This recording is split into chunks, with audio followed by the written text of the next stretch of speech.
मैं अपने हस्बैंड को तो ठीक नहीं कर पाई, लेकिन तुम अपने पति को बचा लो, ठीक कर लो। ये चीज़ मैंने 5 साल पहले अपनी देवरानी को एम्स के दिल्ली में जब कुछ मुझे पता चला तो मैंने फ़ोन करके रोते हुए अपनी देवरानी से बोला था। हेलो फ्रेंड्स, ये रियल कहानी है और कुछ सीखने को मिलेगी, क्योंकि मैं भी कुछ भला की हूँ, कुछ मेरे साथ भी भला हुआ है, कुछ अच्छा भी हुआ है। मतलब कुछ ऐसा हुआ है जो मेरा मन हुआ कि मैं आप लोग के साथ शेयर करूं कि सच में ज़िंदगी में मेरे साथ ही नहीं, मैं सोशल मीडिया पे हूँ, मुझे कई लोगों की फैमिली के बारे में, पर्सनल लाइफ के बारे में पता चलती है। तब पता चलता है कि सच में लाइफ में आखिर क्या हो गया है रिश्तों को, क्यों ऐसे हो रहा है, क्यों कर रहे हैं। ये मैं कर रही हूँ गणेश पूजा, और कुछ दिनों से मैं अपनी स्टोरी बता रही हूँ कि मैं यूट्यूब पे कब क्यों आई हूँ। लेकिन इस वीडियो में भी शायद नहीं बता पाऊँगी, कुछ लंबा ही हो जाएगा। लेकिन 1-2 दिन में मैं क्लियर कर दूँगी कि मैं यूट्यूब पे क्यों आ रही हूँ और क्यों मैं पर्सनल लाइफ के बारे में बात करती हूँ, क्यों मैं परेशान हूँ। वो सभी चीज़ का जवाब आप लोग को ज़रूर मिलेगा। आज मैं शेयर कर रही हूँ, आप कितना भी लोगों को भला कर दें, लेकिन कोई दूसरे के बहकावे में आके कान में कच्चे होने के कारण, या पता नहीं क्यों, जब सच में आपको ज़रूरत पड़ती है तो लोग क्यों नहीं साथ देते हैं। मैं ये सब नहीं कहती, लेकिन सच में भगवान के सामने हूँ। कुछ परिस्थिति ऐसी आ गई है, आप लोग को पता है कि मेरा भी वैसे तो 2-3 साल से तबीयत ख़राब था ही, लेकिन 1 साल से मेरी तबीयत और ज़्यादा फिजिकली जब से हाथ टूटा है तो खैर आप सभी लोग को पता चल गया होगा। और मेंटली डिस्टर्ब और डायबिटीज़, हीमोग्लोबिन, विटामिन, कैल्शियम, हर चीज़ तो खैर मेरी कमी है ही। लेकिन मतलब मुझे ज़रूरत थी अपनों की, लेकिन तब साथ नहीं दिए। लेकिन अब मेरे हस्बैंड की वैसे तो बहुत सालों से ज़रूरत था, लेकिन पता नहीं क्या किस्मत लेके आए हैं। मैं तो देखिए नहीं छोड़ सकती हूँ। मैं कुछ कहानी अभी आप लोग के साथ शेयर करूँगी, रियल बात बताऊँगी। मुझे जब जब लगा कि मुझे अपनों की ज़रूरत है, तब मैंने दिल से हेल्प किया। लेकिन आज सच में मेरे हस्बैंड क्या बोलेंगे, हस्बैंड के एक इंसान के कई रिश्ते होते हैं। तो मतलब मेरे हस्बैंड को भी हर रिश्ते की ज़रूरत है। कोई कोई होता है कि एक रिश्ते में ही खुश है, उनको वैसे मैं कोई चीज़ की कमी नहीं रख रही हूँ। पैसे से, इलाज से, खाना पीना, कपड़े, जो भी एक होता है, मैं हर चीज़ को पूरा कर रही हूँ। लेकिन फिर भी वो कुछ चीज़ मिस करते हैं जो कि वो जीना चाहते हैं। आजकल हम लोग कुछ गेम खेल रहे हैं, मैं प्रेजेंट की बात तो बता ही नहीं पा रही हूँ। घर में कुछ ऐसा माहौल रखती हूँ जिसमें पूछती हूँ कि पास्ट की चीज़ों में आप अगर रिपीट करना हो लाइफ में तो क्या जीना पसंद करेंगे। तो सच बोलूँ, अपनी फैमिली के साथ जीना चाहते हैं। जो भी उन्होंने मतलब बचपन की, जो मेरे शादी से पहले की जो उनका लाइफ था फैमिली के साथ, मम्मी पापा भाई लोग के साथ, वो जीना चाहते हैं। जबकि उनको सही बोलूँ मैं ऐसा कुछ बताई नहीं हूँ, लेकिन है कुछ मेजर। तो मैं पहली की तरह उनके साथ आजकल कुछ बात करती हूँ। हल्का फुल्का डाउट होता भी है, लेकिन मैं उसे क्लियर कर देती हूँ। और सही बोलूँ तो मैं कहती हूँ कि मुझे प्रॉब्लम है, इसलिए मैं बहकी बहकी बात करती हूँ। जो भी मेरी इच्छा है वो आप पूरी कीजिए। जो भी फेस्टिवल आ रहे हैं उसमें हम अच्छे से शॉपिंग करेंगे, घूमेंगे। मतलब इच्छा उनकी मैं पूछ रही हूँ, बहाना मैं अपनी बना रही हूँ। मतलब पहले की तरह आजकल मैं उनसे बात करती हूँ, और जो भी उनकी इच्छा होती है वो मैं पूरी की पूरी कोशिश करती हूँ पूरा करने का। लेकिन ये इच्छा शायद मैं नहीं पूरी कर पाऊँगी। होता है ना, इंसान का हर इच्छा पूरी नहीं होता है। तो पता नहीं क्यों, होगा कुछ पिछले जन्म का कनेक्शन। तो चलिए मैं बताती हूँ। ये चीज़ मैं 2017 में मैं अपनी देवरानी से बोली थी, क्योंकि हस्बैंड की तबीयत तो ख़राब थी ही। मेरा, हाँ, मैं माँ नहीं बन रही थी, तो मैं 2016 में मेरा ट्रीटमेंट स्टार्ट हुआ था दिल्ली के एम्स में। और धीरे धीरे जब डॉक्टर ने हस्बैंड का रिपोर्ट मांगना स्टार्ट किया, तो पहले तो देखिए जा नहीं रहे थे, बहुत गुस्सा वुस्सा की, ज़बरदस्ती मैं एक तरह से लेके गई। वो मुझे कभी शिकायत नहीं करते थे कि उनको कुछ प्रॉब्लम है। और सारा बॉडी चेकअप जो होता है वो सारा लिया गया, और धीरे धीरे काफ़ी हर चीज़ में ही देखिए तो प्रॉब्लम था। सिर्फ डायबिटीज़ और बीपी पता था हम लोग को कि ये प्रॉब्लम है कुछ सालों से, 10 साल से ये प्रॉब्लम था। लेकिन और चीज़ के प्रॉब्लम के बारे में मुझे 2017 में ही पता चला। और इतना पता चला, बस शॉर्ट में ही बताऊंगी, कि इतना परेशान थी कि मेरी बेटी उन दिनों में 14-15 साल की ही थी। तो मैंने सोचा कि क्यों ना हम हस्बैंड के सामने ही बेटी को शादी करा दें। मैं गांव में बात भी कर ली थी अपने रिलेटिव से, क्योंकि शहर में तो नहीं हो सकता था, गैर कानूनी है। लेकिन मेरा मन था कि हस्बैंड अपनी बेटी की शादी देख लेते तो अच्छा था। लेकिन फिर मैं भगवान पे विश्वास करके इलाज में लग गई, और जितना हो सका स्टेप बाय स्टेप मैं इलाज करवाती रही। लेकिन जब 17 में मैं बहुत परेशान हो गई, डॉक्टर ने मुझे जब बोला कि आप लोग के लिए भी ये सीख है, अगर जिनको भी डायबिटीज़ बीपी के प्रॉब्लम है तो पूरी बॉडी चेकअप तो 6-6 महीने में करवाते ही रहिए, प्लस आँखों का चेकअप होना और किडनी का कोलेस्ट्रॉल वगैरह चेकअप कराना बहुत ही ज़रूरी है। मतलब पूरा रूटीन में आ जाइए, नहीं तो बहुत देर हो जाएगी, फिर आगे चल के बहुत प्रॉब्लम में फंस सकते हैं। और मेरे हस्बैंड ने बिल्कुल भी शिकायत नहीं किया कि उनके आँख में प्रॉब्लम है, लेकिन बहुत ज़्यादा प्रॉब्लम था जो कि इलाज ही नहीं हो सकता था। डॉक्टर ने बिल्कुल ही जब मना कर दिया कि इलाज नहीं हो सकता था, तो देखिए मैं चाहती तो मैं छुपा सकती थी, किसी को नहीं बोल सकती थी, लेकिन मैं क्यों, ये वीडियो बनाने की यही मकसद है, मैं क्यों बताई देवरानी को, क्योंकि मैंने बोला सेम प्रॉब्लम से मेरे देवर भी गुजर रहे हैं, और घर का एक बेटा का ये हालत तो हो ही गया, मम्मी पापा के लिए तो तकलीफ़ का दिन है ही, लेकिन कम से कम एक बेटा, मतलब देवर अगर ठीक हो जाते हैं तो एक घर के लिए होते हैं सहारा हो जाएगा, कम से कम वो स्वस्थ रहेंगे। मेरी जो सोच थी वो स्वस्थ रहेंगे, तो भी देखिए एक बहुत बड़ी मतलब क्या बोलूँ, बहुत सहारा मिल जाएगा सभी के लिए। मेरे सास ससुर देवरानी, उनके बच्चे, मेरे बच्चे, हम। और अगर मान लीजिए मेरे हस्बैंड की ज़्यादा तबीयत ख़राब हो जाती तो एक भाई सहारा देता। मेरी यही सोच थी, और कम से कम एक को प्रॉब्लम हुआ तो कम से कम दूसरा भाई तो ठीक रहे।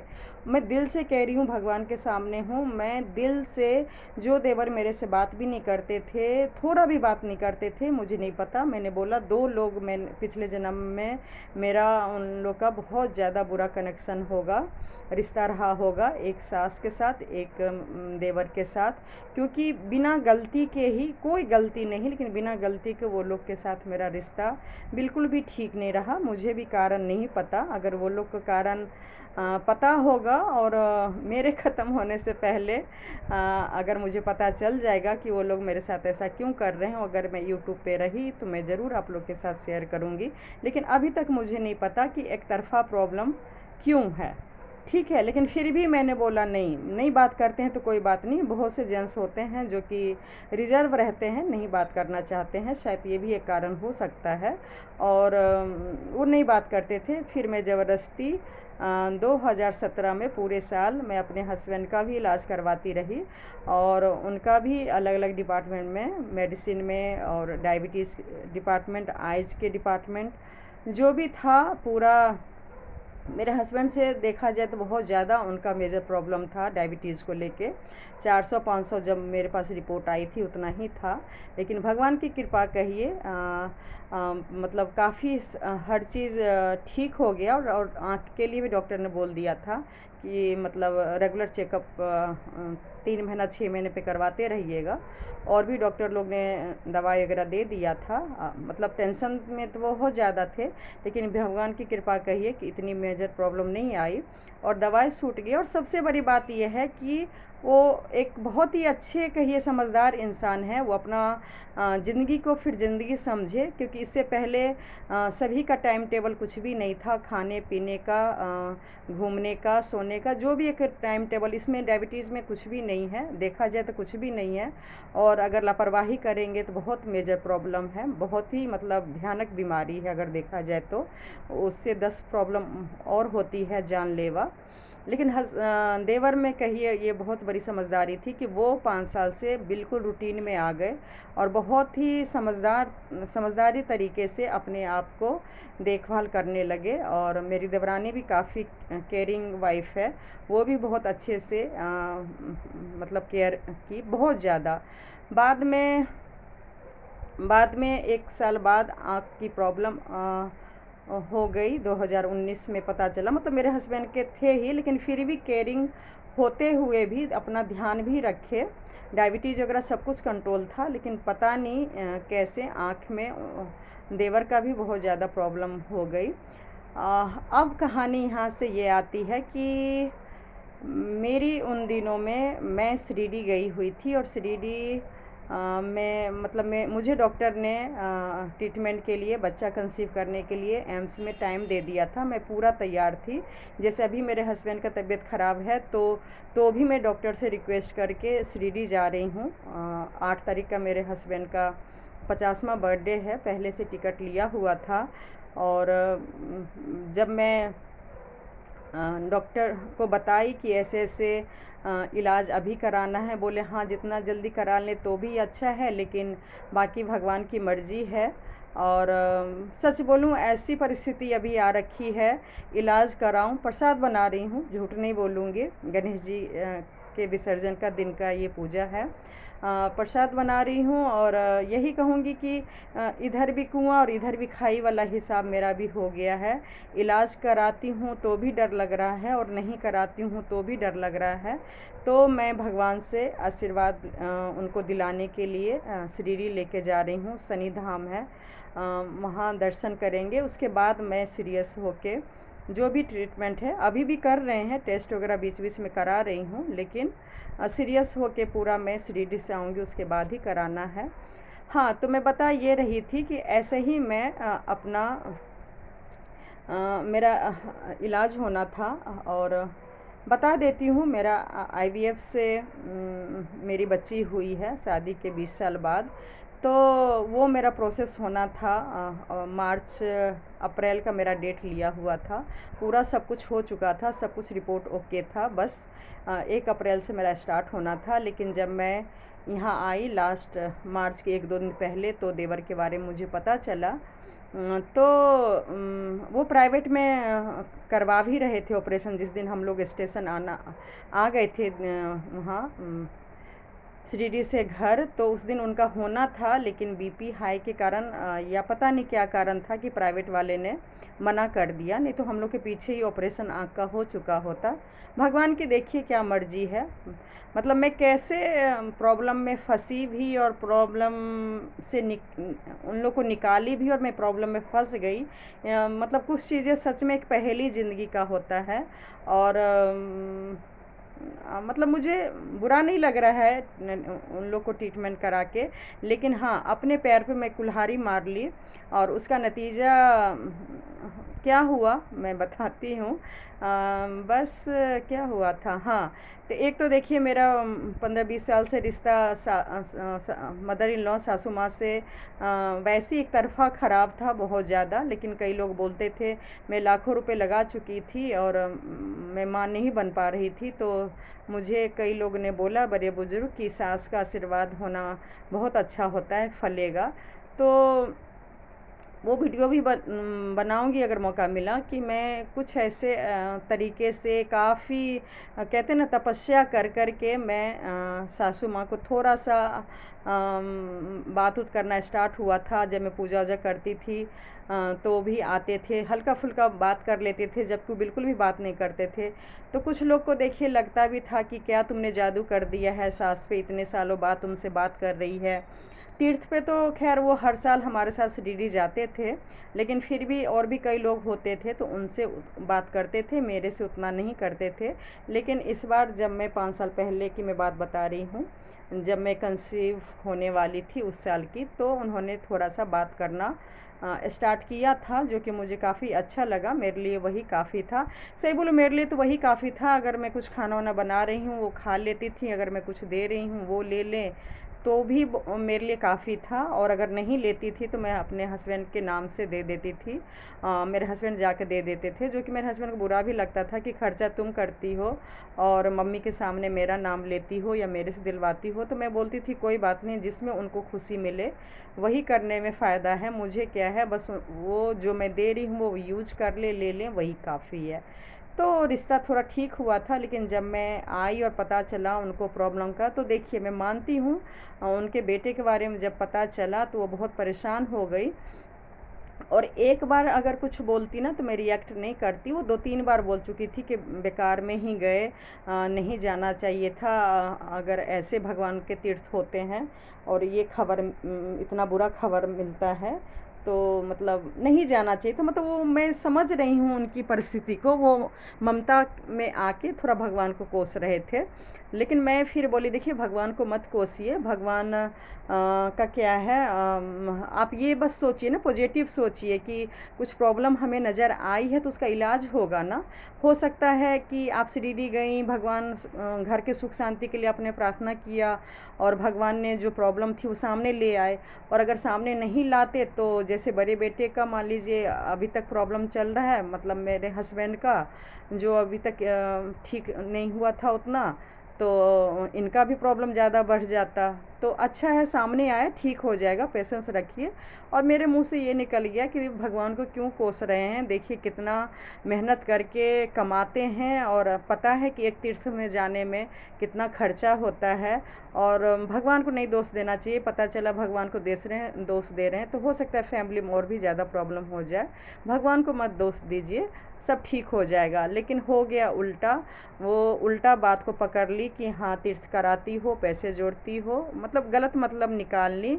और जो पहले की तरह हमारा रिश्ता था, उस ऑपरेशन के टाइम पे कल हो के देखिए ऑपरेशन होना था, मुझे एम्स लेके जाना था देवर जी को, बात उत सब कुछ हो गई थी। लेकिन शाम के टाइम पे बहस छिड़ गई और वो दिन था। और जैसे वो पहले मेरे से नफ़रत करती थी, गुस्सा होती थी, वैसे ही वो करने लगी। ये बोलने का ये मतलब है, आप लोग के साथ शेयर करने का ये मतलब है कि कोई भी देखिए पर्सनल पहले अपना ध्यान देगा, अपने परिवार का ध्यान देगा, अपना इलाज कराएगा। और जॉइंट में तो कोई भी, चाहे बहन हो, देवरानी जेठानी हो, नंद हो, कोई भी दूसरे के लिए तो अपना रिश्ता नहीं ख़राब करेगा। लेकिन पता नहीं क्यों मेरा जितना ही मैंने सोचिए तपस्या किया था सासू माँ के आशीर्वाद पाने के लिए, उतना ही इस केस में बिगड़ गया। और उम्मीद थी अभी भी कि अगर देवर जी का भगवान के पास से ठीक हो जाता है तो जो भी 15-20 साल से इस घर में माहौल ख़राब है, शायद वो रिश्ता ठीक हो जाएगा। और फिर मैं अपना चली गई। सबने मना किया, मेरे मैके ससुराल अगल बगल सबने मना किया कि वो तुमसे बात नहीं करता है, तुम अपने हस्बैंड का इलाज करवाई तो भी तुम्हारे साथ नहीं गया, भाई के नाते भी नहीं गया, और कभी तुम्हारा साथ नहीं देता है, तुम नहीं जाओ, कल को अगर रोशनी नहीं आएगी तो भी बोलेगा कि भाई आपकी वजह से ख़राब हुआ है, मत जाओ। लेकिन मैंने बोला नहीं, अगर ये चीज़ गलत हो जाएगी, अगर मेरे थोड़ा सा सपोर्ट करने से उनका इलाज ठीक जगह पे हो सकता है तो मैं जाऊंगी। और मेरे हस्बैंड उस हिसाब से मना भी नहीं किए, लेकिन बोले देख लो कुछ अनहोनी हो जाएगा तो फिर ज़िंदगी भर सुनने को मिलेगा। मैं बोली भगवान से बस आप प्रार्थना करते रहिए, सब ठीक हो जाएगा। जो देवर देखिए मेरे से मैं कभी बात भी नहीं करती थी, उन देवर को मैं लेके चली गई हॉस्पिटल एम्स में। और भर्ती भी हो गए, मतलब 2-3 दिन रहे थे। और किसी को लेके नहीं गए क्योंकि देवरानी के भी 2 बच्चे हैं, मेरी भी बेटी, और घर में सबका खाना पीना था। तो मैं बोली जब ज़रूरत होगा तब तुम लोग को बुला लेंगे। और बस हस्बैंड को रात में मैं इसलिए बुलाती थी कि हम प्राइवेट वार्ड ले लिए थे और प्राइवेट वार्ड में एक रूम है। तो देखिए बीमार देवर भाभी हो या कोई भी हो, कल को कलंक ना लगे, ये सब मैं दुनियादारी जानती हूँ, तो कलंक ना लगे कि हम एक ही कमरे में रात गुजारे हैं। उसकी वजह से मैं हस्बैंड को 2-3 रात बुला ली थी कि हेल्प करने के लिए नहीं, सिर्फ दुनिया को वालों को दिखाने के लिए कि हाँ, हॉस्पिटल में दोनों भाई और मैं तीनों ही रहे थे। इस वजह से सुबह फिर वो अपना आ जाते थे। तो ऐसे ही हुआ, लेकिन देखिए क्या भगवान की मर्ज़ी है। जिस दिन वो हॉस्पिटल में एडमिट हुए, उसी दिन पता नहीं क्या हुआ, मैं तो उस दिन को कोस रही हूँ कि ऐसा क्यों हुआ। सही बोलूँ, वैसे मैं भगवान को दोष नहीं देती हूँ, लेकिन कुछ ऐसा चीज़ हो जाता है जो सही में उनकी मर्ज़ी से ही होता है। तो मेरे ससुर जी ने कुछ घर लिए हुए थे। वैसे तो उस दिन में एक घर के बारे में पता चला, बाद में 3-4 घर के बारे में पता चला कि गांव की ज़मीन बेच के वो घर फ्लैट यहाँ पर शहर में ख़रीदे हैं। और उस दिन मेरे हस्बैंड ने पता नहीं क्या किया, मुझे याद भी नहीं है। हाँ, ससुर जी का फ़ोन रिसीव कर लिए और उस फ़ोन में पता चला कि डीलर कोई बोल रहा है कि पैसा वैसा देना है फ्लैट का। तो उस दिन मुझे हस्बैंड को मतलब पता चला, और थोड़ी थोड़ी तो देखिए बहस होगी ही। तो बहस हुई, और शाम को जब मैं हस्बैंड को बुला रही थी कि आ जाइए, तब उन्होंने बोला मैं नहीं आ रहा, ये सब ने मुझे बहुत धोखा दिया है। मतलब मेरे भाई को पता है कि घर ख़रीदा है, घर में सभी मेंबर को पता है कि घर ख़रीदे हैं, और मेरे से क्यों छुपाया। और सही बोलूँ, रिश्ता बिल्कुल नॉर्मल था। खाना पीना, लेनी देनी, बिजनेस, सब कुछ नॉर्मल, किसी एंगल से लग ही नहीं रहा था कि कुछ इस परिवार में ऐसा हुआ है जो कोई छुपम छुपाई खेलेगा और एक भाई बेटा को बताएगा, दूसरे को नहीं। सच बोलूँ तो 5 साल इससे ही ये प्रॉब्लम चल रही है, जो कि हम लोग की तरफ से नहीं चल रही है, उन लोग की तरफ से चल रही है, और जिसका नतीजा है कि आज सही बोलूँ इनकी ज़िंदगी दांव पे लग गई है, और ये लगा दिए हैं प्रॉपर्टी के लिए नहीं, रिश्ते के लिए। तो क्योंकि चाहे देखिए गलती किसी की भी हो, गिल्टी फील होता ही है। उसके कारण भी मुझे लगता है कि सबके सब दूर होना ज़्यादा पसंद कर रहे हैं, नॉर्मल रिश्ता नहीं रखना चाह रहे हैं। और मैंने तो पंडित जी को दिखाया जादू टोना का। अब जादू टोना का ये असर कहिए कि क्या कहिए, मतलब परिवार देखिए अंदर ही अंदर टूट रहा था, लेकिन हम लोग को नहीं पता था, तो बिंदास लाइफ जी रहे थे। कुछ भी ऐसा नहीं लग रहा था कि ऐसा कुछ धोखे चीटिंग होने वाला है। लेकिन अब किसके कारण ये हुआ, लेकिन ये प्रॉपर्टी ले चुके थे। एक पता चला, बाद में पता चला कि 4-4 फ्लैट है। चलिए कोई नहीं, अब आती है मेरे परीक्षा की घड़ी कि अब मैं क्या करूं। दोपहर शाम को पता चला और हस्बैंड आ ही नहीं रहे। मैं अपने हस्बैंड से यही बोली, मैं बोली आप किसी नाते मत आइए, भाई के नाते, बेटे के नाते, आप बस मेरे नाते यहाँ पर आइए, क्योंकि मैं नहीं छोड़ सकती हूँ आपके भाई को। मैं भगवान के नज़र में गिर जाऊँगी। आपको पता है कि मैं भगवान को बहुत मानती हूँ। आपकी फैमिली ने मेरे साथ क्या किया है वो सब भी आपको पता है, लेकिन आज अगर मैं आपके भाई को यहाँ पे छोड़ के चली गई तो बहुत अनर्थ हो जाएगा दुनिया में। मतलब एक इतिहास रच जाएगा कि प्रॉपर्टी के लिए भाभी ने ऐसा किया, बीच मझधार में छोड़ दिया, या आपके मम्मी पापा कहेंगे कि मेरे बेटे को प्रॉपर्टी के लिए छोड़ दिया। मेरा धर्म ये कहता है, या आपका भी धर्म ये कहता है कि अभी फ़िलहाल आप अपने भाई का साथ दीजिए, मेरा साथ दीजिए।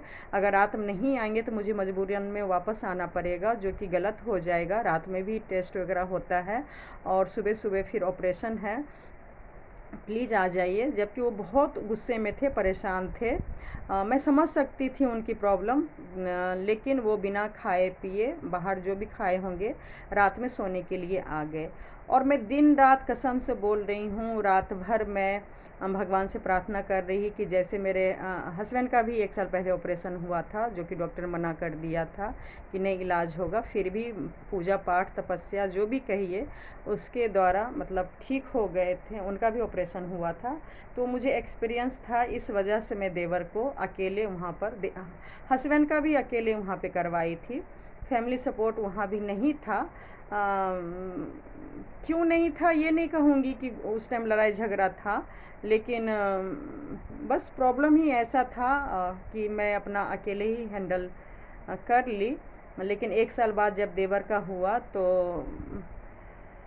उनका फिर इलाज में वही जो बोलेंगे पूजा पाठ, भगवान को बोलना, साईं बाबा को बोलना, छठी मैया को बोलना, जो जो मन्नत मैं जहाँ जहाँ मैं अपने हस्बैंड के लिए ली थी वही सारा कुछ मैं अपने देवर जी के लिए भी करती रही। और उससे सही बोलूँ तो ज़्यादा मैं करती रही कि भगवान मुझे अपयश मत देना। क्योंकि देखिए एम्स है बहुत बड़ी हॉस्पिटल, लेकिन इसका मतलब ये नहीं है कि सारा केस आपका सक्सेस हो जाए, या कोई अगर बहुत ज़्यादा मेजर प्रॉब्लम है तो वो ठीक होके ही वापस जाए। कई ज़िंदगी वहाँ भी जाती है।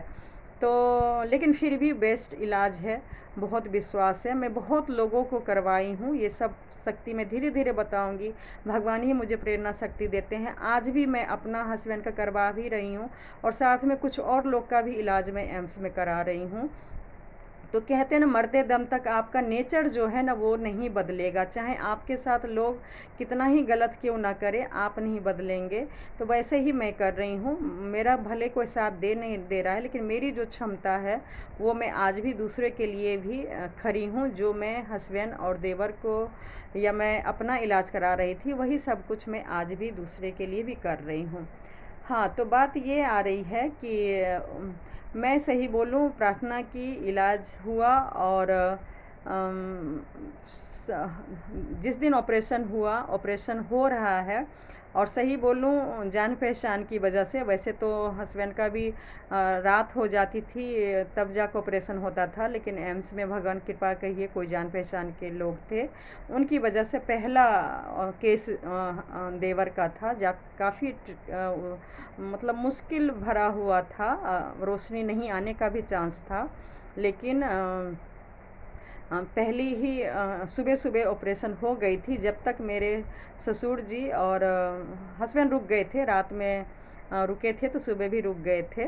वो वैसे ही गुस्सा होता है जैसे मेरा गुस्सा होता है। एक बार मैं भी बहुत तूफ़ान हो जाती हूँ, बाद में सबको नॉर्मल करके माफ़ कर देती हूँ। तो सही बोलूँ कुछ चीज़ें में जोड़ी भगवान सेम ऊपर वाले सेम बनाते हैं।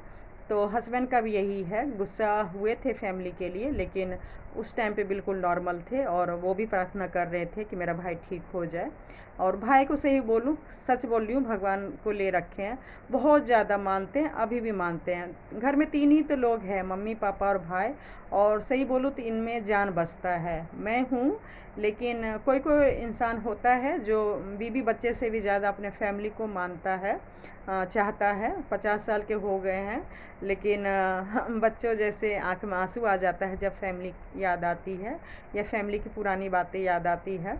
तो होता है, कोई कोई इमोशनल इंसान ज़्यादा होता है। सही बोलूँ मैं सामने आके, कई लोग बोलते हैं आप सामने आके वीडियो नहीं बनाती हैं, पहले ज़्यादा सही रहता था। मैं सामने इसलिए नहीं आती हूँ क्योंकि मेरे आँख में बहुत ज़्यादा प्रॉब्लम हो गई है, और ऐसी प्रॉब्लम की आंसू अगर मैं निकाल दी तो बहुत ज़्यादा मेजर प्रॉब्लम हो जाएगा। और अभी हस्बैंड को प्रॉब्लम ज़्यादा हो गई थी तो मैं कुछ लोग को बोली हूँ, और ख़ुद भी पुराने दिन को याद करके कि आखिर हस्बैंड ने क्या लाइफ जिया, जिस फैमिली दोस्त के लिए मरे, जिए मतलब। और अब आज वो उनको फैमिली फ्रेंड सबकी बहुत ज़्यादा ज़रूरत है, लेकिन कोई भी खड़ा नहीं है। और मैं किसको बोलूँ किसको नहीं बोलूँ, तो मैं कुछ लोग को बोल दी हूँ ताकि मतलब लोग को ये ना कहे कि भाई मतलब मेरे बेटे को, मेरे भाई को प्रॉब्लम थी और मुझे तो पता ही नहीं था, अकेले अपना इलाज कराई और क्या मतलब करवा ली। तो इस वजह से मैं बता दी हूँ कुछ लोग को, लेकिन खैर अभी तक तो मुझे कोई सपोर्ट नहीं मिल रहा है। जबकि मैं बताई हूँ कि मेरे हस्बैंड को अभी तक मैंने कुछ भी नहीं बताया है, फिर भी वो डायरेक्ट ही मेरे फादर इन लॉ मेरे हस्बैंड से पूछ रहे हैं कि तुम ठीक हो, तुम्हारा रिपोर्ट ठीक है। सही बोलूँ मेरे हस्बैंड का रिपोर्ट क्या है वो उनको कुछ पता ही नहीं है। मैं उनको अभी फ़िलहाल डॉक्टर पास लेके ही नहीं जा रही हूँ। जो भी दवाई ट्रीटमेंट टेस्ट होता है वो मैं कह देती हूँ कि भाई नाक का ऑपरेशन होना है, उसके लिए सारा टेस्ट होना है। जबकि जिनको मैं रिलेटिव को बताई थी, मैंने बोला था कि हस्बैंड को कुछ ना बताए, लेकिन फिर भी वो डायरेक्ट ही पूछ रहे हैं। खैर वो सब उनकी मर्ज़ी है, लेकिन हाँ, ये सब मैं कहानी कहाँ तक पहुँची थी, हाँ, ऑपरेशन जब हो गया था तब मेरी देवरानी और फादर इन लॉ वगैरह आए थे और बहुत खुश हुई थे।